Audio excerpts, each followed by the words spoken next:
In this particular lecture, let's go ahead and let's style up this food details component which we have up over here. So in order to style up this component, the first and foremost thing which we need to do is we need to go ahead and take a look at the structure of the components which we have placed here. So in the previous lecture, we were actually confused as to how to place these particular elements or these particular divs specifically in this particular component. So let's fix those divs first. So in here, there's going to be an outermost div for the component, which is obviously going to end here, which is the main single div. Then after that div, we will have this second div, and this div is going to be for the recipe card. So this recipe card div should ideally end after this div which we have, and that's exactly what's being happening here. So this is also correct. So after this, we have an h1 here, which is actually a heading to display the food title, and it's part of the recipe card which we have. Then after that, we have the image tag ends over here itself. Then after that, we have another div here, and ideally this div should end over here when we have this vegan span right up over here. And after this particular div ends, we again need to start another div. And this div is specifically for displaying the price per serving. So we have a different div for this as well, for displaying all the recipe details. So that should be in there. After that, we should have the instructions. And after the instructions, again, we should have another div, which is what exactly we want as well. So that is also correct. So make sure that your divs are arranged in this specific fashion. And inside this div, right now, over here we have the list items, but we have not used any kind of unordered list or list here. So even before creating those list items, you first need to go ahead and have a list. So let's create an unordered list tag here, and that unordered list tag should end right before this div. So that's it. Once you add this, we are now pretty much good to go. So now once we have everything in place, now let's go ahead and let's assign some sort of styling to these divs which we have. So let's first go ahead and discuss about this div, and this div right here is going to be the card of our entire recipe. So if you take a look at our application, we want to put everything which we have up over here inside a nice looking card. So in order to place this content inside a card, or in order to style this thing as a card, first of all, we have to create a CSS module for this component. So here I'll create a new file and I'll name this thing as fooddetails.module.css. Now let's import this module here. So I would say import styles from, that's going to be ./fooddetails.module.css.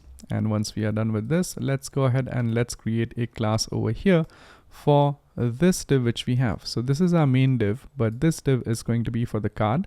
So for this card, let's create a class here called as recipe card. And in this card, let's set a couple of properties. So first of all, let's set the max width of this thing to 600 pixels. After this, let's set the margin over here. So I would say the margin of this thing would be 20 pixels and auto. After this, I want to set the padding of 20 pixels from all the sides. So padding is going to be 20 pixels. Now, if you take a look at this card, you won't notice any kind of change here. So in order to make it look like a card, I'll add a box shadow to this one. So box shadow is going to be 0, 4 pixels, 8 pixels. The RGBA of this thing would be 0, 0, and 0 over here. And after this, let's set the opacity to 0.2. All right. So once we have added the shadow here, the shadow still won't appear. And that's because we have to now apply that styling over here to this div. So here I would say the class name is going to be styles.recipe card. As soon as I do that, now as you can see, this kind of starts looking like a card, and that's exactly what we want. Now the edges over here are not rounded. So let's make the edges rounded here. So I would say the border radius is going to be, let's say 10 pixels. And after that, let's also change the font of this one as well to the font which we have here, which is Poly Sans. So over here, I would say font is going to be, or let's say font family more specifically, is going to be poly sans and sans serif. So if you take a look at this, the font over here changed. Now the color over here for this text is black, but let's say we want to use the color which we have used here. So you could simply go ahead and inspect this and get the color, or you could also type the color directly as well. But if you don't want to write that color one more time, you could simply copy this color, go back here, and you could simply say, all right, I want to set the color of this thing to this. And now as you can see, the color changed from black to sort of a grayish color. All right, so after styling this thing up, let's also go ahead and let's style the other components as well. So the next part of the component which we want to style here is actually the name itself. So the name here is inside the heading tag, but let's style that thing up as well. So I'll add a class name as styles.recipe name. Let's copy this class name from here. Let's go back here, paste it in there, .recipe name. And over here, we want to set a couple of CSS properties for this. So first of all, let's set the font size here. So I would say the font size is going to be, let's say 24 pixels. I would also add some margin at the bottom over here as well, because I want some space here. So I would say, all right, the margin on the bottom should be 10 pixels, and then we are pretty much good to go. So after this, let's style up this image which we have here for the recipe image. So in order to style that up, I again have to go back to the food details, and over here for this particular image, I want to set a class called as styles.recipe image. Let's go ahead and copy this class name here, paste it up over here, .recipe image. And for this, I would say that the maximum width of this thing would be 100% so that it does not go beyond the card. I would set the height to auto here. I would also add a border radius to the image as well, so as to make it rounded, so 5 pixels. And let's also add the margin at the bottom to, let's say 10 pixels. So if I go back here, as you can see, the recipe card is now rounded, and also as it was actually going beyond this nav bar, now it's within the limits, and this is what it looks like. Alright, so we have styled the recipe image as well, and now it's time to go ahead and style up the recipe details which we have up over here. So the recipe details are nothing but they are the details which we have fetched from an API, and we have created this div specifically for the recipe details. So over here, I would say the class name is going to be styles.recipe details, and let's copy this name as well. Let's go back up over here, paste it up over here, and for the recipe details, we want to say that, all right, we want to style this thing in such a way that, first of all, I want to set the margin bottom to 20 pixels so that it has some space in between the serving. So the margin bottom is going to be 20 pixels. Save this. After that, let's also set the display of this thing to flex and justify content to space between. So what this does is that now it will evenly space these elements here for the recipe details. And also I want to align items to the center. So align items to the center. So if I save this, now as you can see, this is what it looks like. So now all these particular properties have space in between them, as well as the bottom component which we have up over here as well. Alright, so after styling up the recipe details, let's go ahead and let's style up the instructions which we have up over here. So in order to style up those instructions, first of all, you have to go ahead and name that class as something. So the container for these instructions is this div right here. So that means we need to add a class name for this one. So let's say that's going to be styles.recipe instructions. Let's copy this class name. Let's go inside the food details. Let's paste it up over here, and let's define a couple of properties on this one.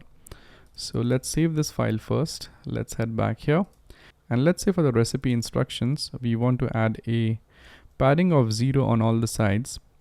And then I also want to set the border radius for the recipe instructions as well. So the border radius would be 5 pixels. And let's set the text color of this thing to a little bit different shade than the gray. So I would set the color to #ADAAB0.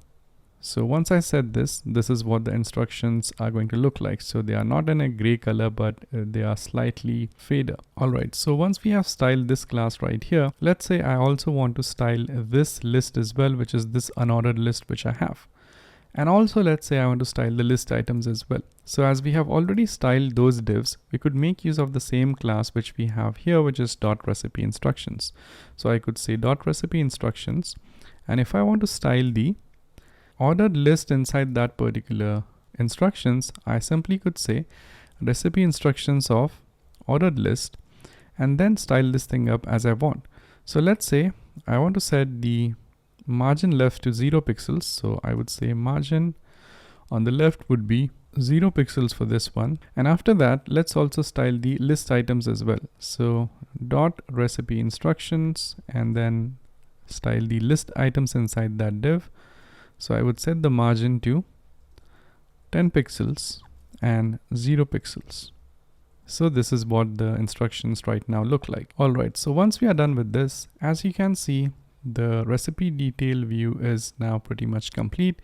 And the only things which are looking odd are the vegetarian and the price per serving. And that's because if you actually take a look at the way in which they are placed here, the vegetarian thing is actually placed inside a span, but it's not having a strong tag. So you could also go ahead and use a strong tag for that as well. So over here, I could say, all right, use the strong tag, and let's use the strong tag or the ending tag here. So strong, and let's remove this, and let's do the same thing for the vegan as well, and the price per serving as well. So you could do that over here. So let's use the strong tag, which is the opening tag, add it up over here, use the strong closing tag, add it up over here, do the same thing for the price per serving as well, add it up over here, and add the opening tag over here. All right, so once this thing is done, as you can see, now this kind of looks more uniform. So that means now we have successfully designed the food detail view right here, but there's one more important thing which is remaining to add here. And that is, we have added the recipe, we have added the price per serving, all the details along with the instructions. But now let's say I want to get the ingredients for this particular recipe. So how exactly would you be able to go ahead and get the items or the ingredients for the recipe? So let's learn how to fetch the items or ingredients in the next lecture and display them up over here on this particular recipe detail card. So let's learn how to do that in the next one.